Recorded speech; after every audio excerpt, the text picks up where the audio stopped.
into this mix. How's it going, everyone? This is Derek Bros with Activist Post and the Conscious Resistance Network.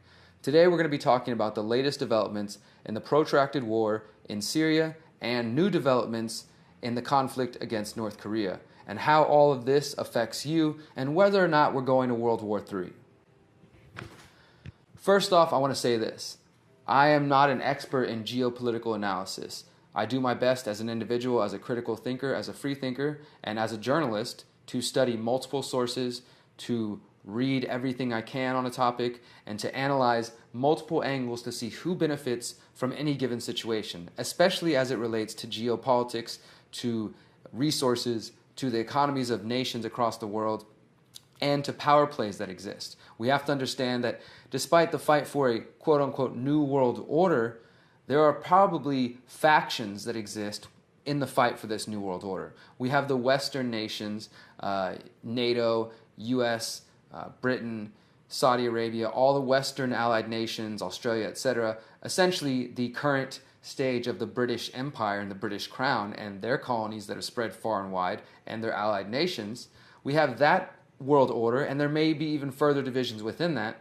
And then you have another faction that could be this Russian, Chinese, Syrian, Iranian, Eastern bloc that opposes the United States and opposes Western hegemony and calls them out and uses their media to expose the lies of the Western Front. But at the same time, I don't think that they're people who advocate freedom or who have the interest of the people on the ground level, you and I, at heart.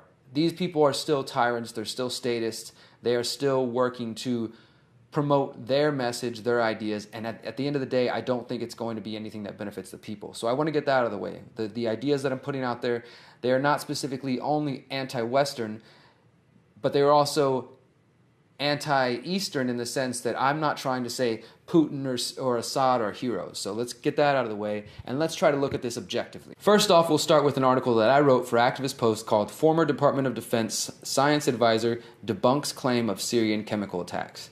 Now let's start with the beginning. For those who are unaware, who haven't been paying attention the last 4 years, there has been an ongoing civil war, as it is called by some, within Syria, where you have rebel groups who are fighting against Syrian President Bashar al-Assad.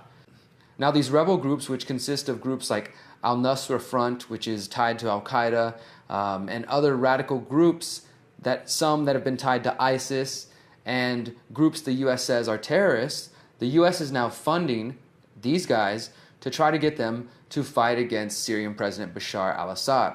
The U.S. says this is a legitimate uprising, it's random, it's not being stoked by them. But knowing the history, the Western history, the United States history, the CIA history of funding coups in other nations and of sponsoring state terrorism, we have to be skeptical of the claims. So again, once you start to look into the claims over the last few years, many people have pulled out evidence, including Department of Defense documents that show that the United States and other Western nations knew their interference in Iraq and Syria would lead to the rise of more extreme groups, and then that they could use those extreme groups to go and take out their enemies. So that's what we're seeing now, is a proxy war taking place within Syria, essentially an extension of the Cold War, where the United States and Russia are opposing each other through Syria, with the West saying, we're trying to help the rebels to stop the dictator, that horrible dictator Assad, and the Russians and other allies of Syria saying, the West is just trying to overthrow Assad, so we're going to try to actually fight ISIS, and you have Russia dropping bombs and trying to kill ISIS and get them out of the country, and accusing the West of really faking it and not actually trying to defeat them. So that's been going on for several years now. Recently, with the election of President Donald Trump, many people thought that America was going to be moving away from this global police force because Trump talked about making America great and putting America first, and he was not espousing, in the beginning at the least, an interventionist policy. But on April 4th, there was reports of a chemical gas attack, a sarin gas attack, in the town of Khan Shakyon, and this was on April 4th. A chemical gas attack apparently killed 74 people and injured 557 people. Among these, babies. You saw the reports in the news, you saw Donald Trump saying, we saw those pictures of beautiful babies dying, and he crossed the red line, I have to do something now. And then within days, without an investigation, without any actual proof, the United States government, their allied governments, and the compliant media were very quick to point the finger at President Bashar al-Assad and saying, this is the Syrian government, this is the Syrian regime, this is why we need to go in and overthrow him. Yet, the other side, again, the Russians, Syria themselves, and other non-allied nations called out the West and said there's not very much evidence for this, and really when you look at it, the area where the chemical attack happened was under the control of al-Nusra Front, the al-Qaeda-linked group I just mentioned, which has been funded by the United States and is in possession of sarin gas. Despite all this, the West continues to say this was Assad, and these claims were followed by bombs being dropped in Syria. And on that note, we should see that the bombs that were dropped in Syria by Mr. Trump, the bombs that all of the corporate media said, oh, beautiful images of bombs being dropped. I mean, it's sickening that the deadstream media has gotten to the point that they're tricking the compliant and deceived public into worshiping warfare, into worshiping bombs being dropped. Not only the money being wasted, but the lives being lost, and just the bullshit mentality behind it. The fact that warfare is seen as something to be proud of. This is nationalism again. This is not patriotism. This is jingoism. This is the same kind of mentality that allowed horrible tyrants to do whatever they wanted in the past because they had the permission from the people. So after the chemical attack, Trump orders an airstrike on the Syrian airbase that they said launched the missiles that led to the chemical attack in this town. However, this is now being disputed by Theodore Postal, who's a professor emeritus at the Massachusetts Institute of Technology, MIT, and he's also a former scientist with the U.S. Department of Defense. And in a new 14-page report, he debunks the White House's report that concluded that Assad was behind the attacks. His report found that the U.S. and supporting governments have not provided any concrete evidence to back up their claims. He also said that it is increasingly likely that the attacks were carried out by rebel forces. The implications of Postal's analysis is that it was carried out by anti-government insurgents as the town is in militant-controlled territory of Syria. As I said, it's controlled by al-Nusra Front, which is tied to the U.S. funding, tied to al-Qaeda and other groups. Postal also writes that the document does not provide any evidence whatsoever that the U.S. government has concrete knowledge that the government of Syria was the source of the chemical attack. Postal's claims are based on several arguments. For one, he says that the repeated use of chemical attacks by rebel forces over the last few years, including in 2013, makes it clear that they are likely the culprits behind this new attack. Also, he examines the main piece of evidence put forth by the White House, namely photographs which purport to show a crater with an artillery shell that the U.S. says contained the sarin gas. And there's a crater where a bomb most likely dropped, and there's a canister in there. And they said that is the sarin gas canister. However, Postal is saying the conclusion is based on an assumption made by the White House when it cited the source of the sarin release and the photographs of that source. My own assessment is that the source was very likely tampered with or staged, so no serious conclusion could be made from the photographs cited by the White House. He also notes that the damage to the shell is not consistent with being dropped from an airplane. He believes the damage indicates that an explosive charge was placed on the shell containing the sarin gas and then detonated. So this goes on and on just to show you that this is more than likely a lie. I've got another 2 articles here that I want you to read on your own. One is called The Top 10 Reasons to Doubt the Official Story on an Assad Poison Gas Attack. And it gives you some good things to think about there. The other one that I want you to look at is called 5 Major Stories That Blow the Official Narrative on Syria Out the Water. And some of the most telling are that award-winning journalist Seymour Hersh has reported that Hillary Clinton approved sending sarin gas to rebels used to frame Assad and to start the Syrian war. So you can look into that. That was coming from a new essay from him, a new report from him.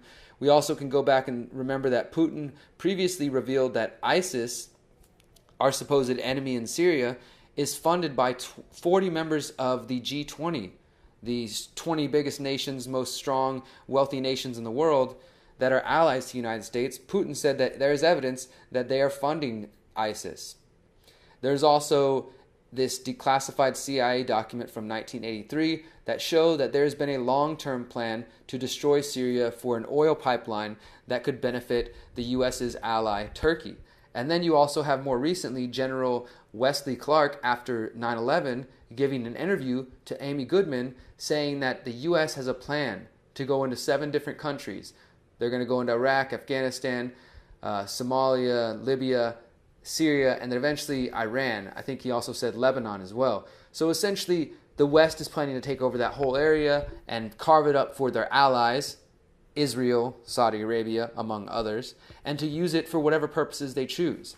And you're being fed a lie that this is all about saving beautiful children, or this is just the latest stage of helping some rebels. And in the Syria front, we also had another recent attack that was being blamed on Assad now. There was a bus bombing that just happened days ago, I think this weekend now. And it has all the signs of a suicide bombing that are the call sign for these rebels on the ground. But it's once again being blamed on the Syrian army. And there's an article here by Brennan Turbeville called "Syria Bus Bombing Conducted by Terrorists, Not Syrian Government."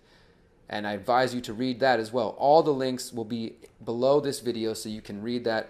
Before we switch gears here to talk about North Korea, I want to just read from you this new piece that came from the anti-media called "The Real Reason Trump Bombed Syria." And I think this paints a picture of what's really going on behind the scenes. It says, as Trump learned once he moved into the White House, government cannot be stable without the support of the fourth estate, that is, the media. And without threats from abroad, there isn't a war to sustain the state. So that's why the press is now so important and has been important in blowing up and magnifying a threat, so that the state's rationale for military action sticks. And this is a key point. As many in the libertarian movement call this escalation in Syria the new Iraq, one can only hope for a moment of clarity to shake the president's core and bring him back to his previous stance. But if history is any indicator, hope shouldn't guide us in this moment of darkness, as even some of the president's most trusted advisors are left on the sidelines, wondering what could happen if Trump had just been cool under pressure. Alas, Trump isn't the leader of a free nation because a nation of free men have no leader. If anything, he is shaping up to be just another politician, chronically unaware that there are drastic, unseen consequences for his military actions. So Trump is falling into the same line as all the other people before him, pushing for more war, more war. This little piece that I'm going to show you comes from Nobody Knows What's Happening in Syria, but everyone is bombing it anyway, also from the anti-media. It's a report that I suggest you check out. It says there's no happy end to this story, not least one that involves multiple state actors heightening their involvement. It's time to admit that the U.S. ultimately tried and failed to remove a dictator who directly threatened its economic interests from power, one who may or may not be responsible for some of the most egregious human rights violations in recent history. In that context, the Syrian people have suffered enough, in a geopolitical chess game they never asked for. A viable solution must involve less violence, not more of it. Once a peace process can be achieved, the people of Syria can decide their own fate of Assad. They can decide what they want to do with their leader and what they want to do with their country. So that was what's going on in Syria. And then all of a sudden it seemed like Trump switched gears and there was a ramping up, and there continues this week to be a ramping up of talk of North Korea. Just last week, I posted this on Facebook. These are reports on North Korea from the last couple hours. Foreign journalists in North Korea told to prepare for big event. China tells military to be ready to move to North Korea border. Why Trump may be about to decapitate North Korea.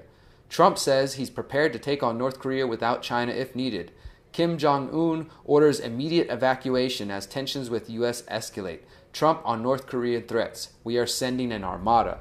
And all of these are in response to reports that the U.S. was sending naval troops and ships to set up along the border of North Korea and to get as close as they can on the South Korean side. At the same time, China is sending troops. And just a couple days ago, you had Vice President Pence saying that the era of patience with North Korea is over. Then you also have an ex-Pentagon chief saying North Korea is not suicidal, they won't attack the U.S. first. Syria and Russia oppose Western empire. They're not going to support it, they're not going to allow it, and they've made that clear. Trump's dropping of bombs on Syria may actually have been a sign to China, we're willing to use bombs, to North Korea, hey, we could be coming for you, or to Russia, hey, we're going to drop bombs. Even if Trump didn't actually hit the target he supposedly intended to, or maybe he didn't even intend to hit a target, it was just a message. it is now clear that the U.S. is willing to drop bombs once again on nations they have not declared war with. And this really shouldn't be news to anybody who's paid attention, because right now the U.S. is taking tax dollars from people like you and they're funneling it to Saudi Arabia to fight their war in Yemen. The U.S. is dropping drone bombs in Yemen, Somalia, Pakistan. Last week we dropped the mother of all bombs, the biggest non-nuclear weapon that we have, the U.S. military has, on Afghanistan.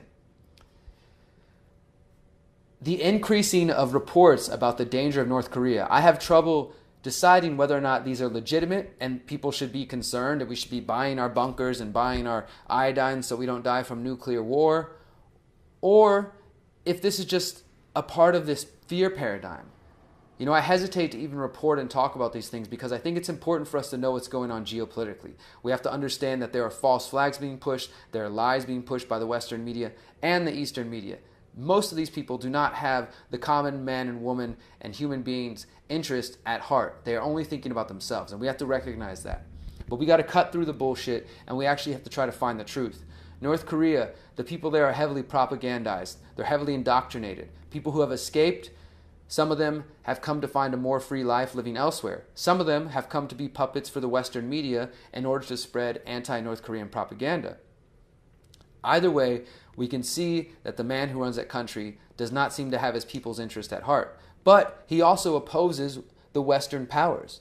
So we maybe will agree with him on one issue, the West is a problem, but the idea of supporting Putin or North Korea or Syria, it should disturb you just as much as the idea of supporting the United States dictators and supporting Britain's dictators and all the other tyrants of the West. I don't want to support any tyrants. I don't want to support any of these people and any of their status machinations. I want to support the people. And at the bottom of it, we have Syrians, we have Russians, we have North Koreans, we have Iranians, we have Americans who are all fighting to just live free and to live the way they want to. And they have people that have dominated and taken control of their country, both within the government and within various NGOs and nonprofits and think tanks and the media and the military that all form this complex that are really fighting to control and dominate. So at the end of the day, maybe you should be aware that there's a possible nuclear war on the horizon, that people like Trump and his advisors, the neocons and the neoliberals who are thirsty for war, are willing to push us that far. Or it's likely that they are all using the media to build hype around this. And the same way we saw this Cold War constant going up, we understand that war, fear, it creates a certain frequency within us. It takes us off balance. We are not living in line with peace and with love and light and truth. We are thrown off and we give in to the fear. We give in to all of the worry. And not only that, people like Raytheon and others, their stocks, they skyrocket. They're making money and profiting off war, off death, off violence. And the media is definitely making money off your fear. So I want you to be aware of these things. I want you to pay attention. I want you to be aware that the West feeds you lies. Don't buy their bullshit so easily. But at the same time, don't allow them to be sucking you into the fear paradigm. All of the links I covered will be in the information below. Please do the research. Find out for yourself what you think. It's up to you to form your own opinion and to look into reality and see if you can find the truth. Because that's what we're ultimately after. We're ultimately after truth, justice, and building a better world. Thank you guys for listening. Once again, my name is Derek Bros. If you like this message, please follow me on patreon.com/DerekBros. Support independent media so I can continue to do this. Thank you guys. Remember, you are powerful, you are beautiful, and you are free. Peace.